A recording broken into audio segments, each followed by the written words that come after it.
get the idea that the whole body is working together. But also we have different systems. We have the muscular system, the nervous system, cardiorespiratory system, all integrated.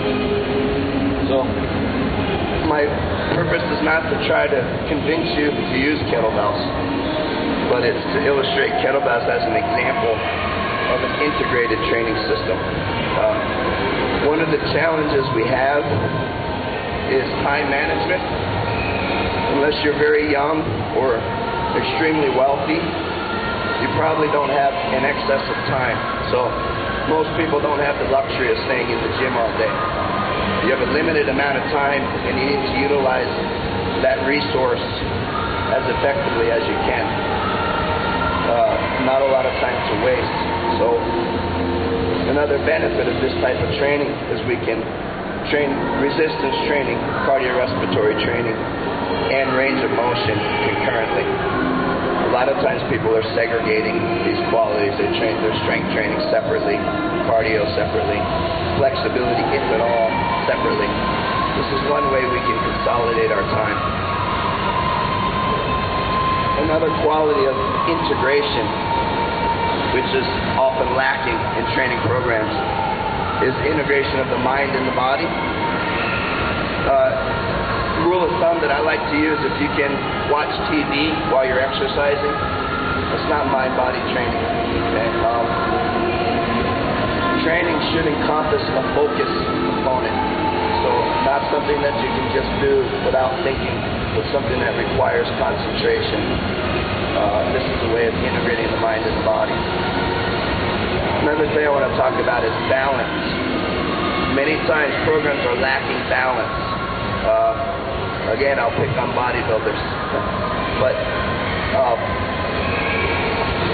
one thing to consider with your training program, if you can't sustain it when you're in your 40s, 50s, and 60s, then it's probably limited. If your training program is just based on lifting harder, lifting heavier, okay, hitting harder, running faster, jumping higher, you're going to reach a physiological limit. Okay? You're not going to be able to do, say, when you're 50, what you could do when you're 20. There's nothing wrong with that. That's a natural aging process. However, if your training program is not sustainable, then it's missing something.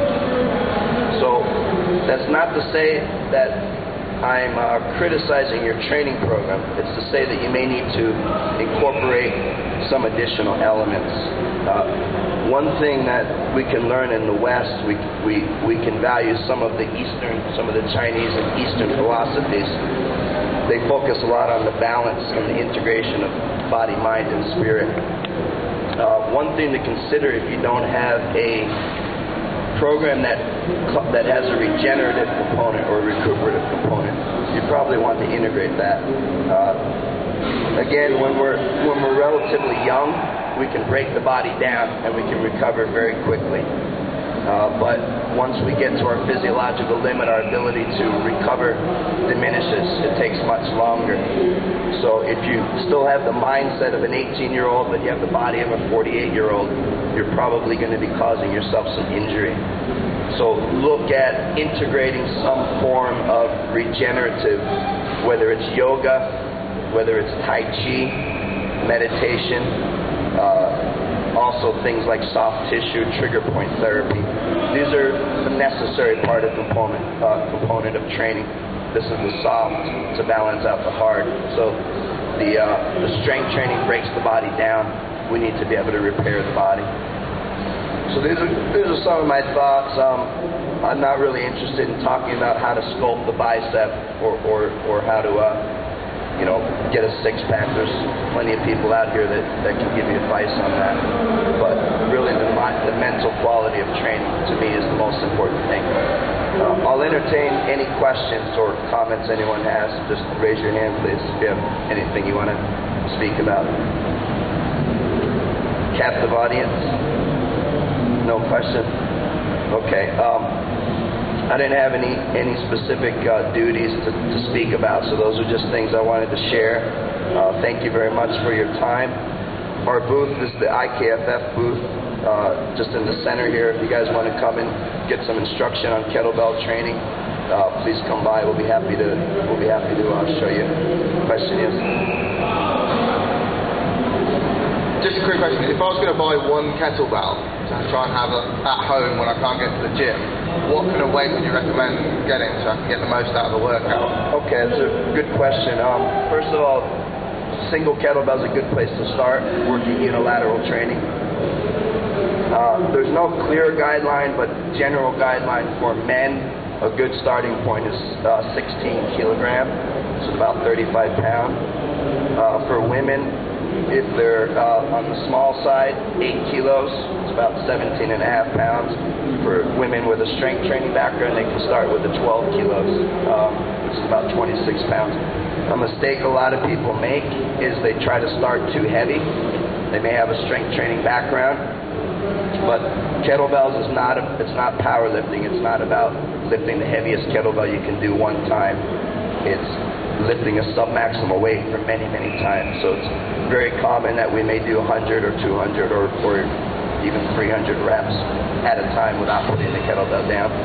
So you want to perfect the form, use a sub-maximal weight. So I would say 35 pounds to start with, and then once you develop a good foundation, you can go heavier. They go up to usually about 106 pounds. Okay. And you can come see us if you want to buy a kettlebell as well. Any other questions, please? Yes, sir.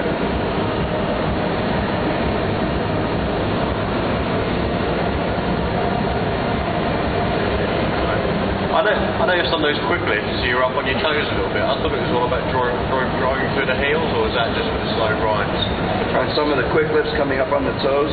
Yeah. Well, the idea is we want to get extension. We want to get quadruple extension. So the ankle is one area where you extend, the knee, the hip, and the torso. It's relative to the weight, to how fast you're moving. So sometimes you do the lift with a flat foot. Sometimes you can do the lift by coming up on the toe. So you're asking about how that affects the knees? About balance. All movement has inherent strengths and weaknesses, so there's no movement that's foolproof. There's a trade-off. Okay, I can go flat foot.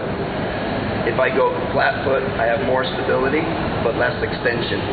If I come on my toe, I have more extension, less stability. So the balance is really about having your center of mass vertically aligned over your base of support. When you're on your toes, your base of support is smaller, but the same principle, you still have the alignment. So your center of mass is not shifting forward and back, it's coming up and down. Okay? Any other questions? Yes. When I do a snatch lift, say do 10 reps, the latter reps start banging, my wrist with the kettlebell. Is that down to having strong wrists, or? Not necessarily. It's usually going to be a technical issue. Okay. With snatch, it's very common. We may do several hundred reps without stopping. So every rep should be as effortless as possible. If you're banging the wrist, it's probably a combination of not gripping the kettlebell properly and not inserting your hand deep enough into the handle. I'll try to give you a sort of a step-by-step tutorial and help break this down for you, okay?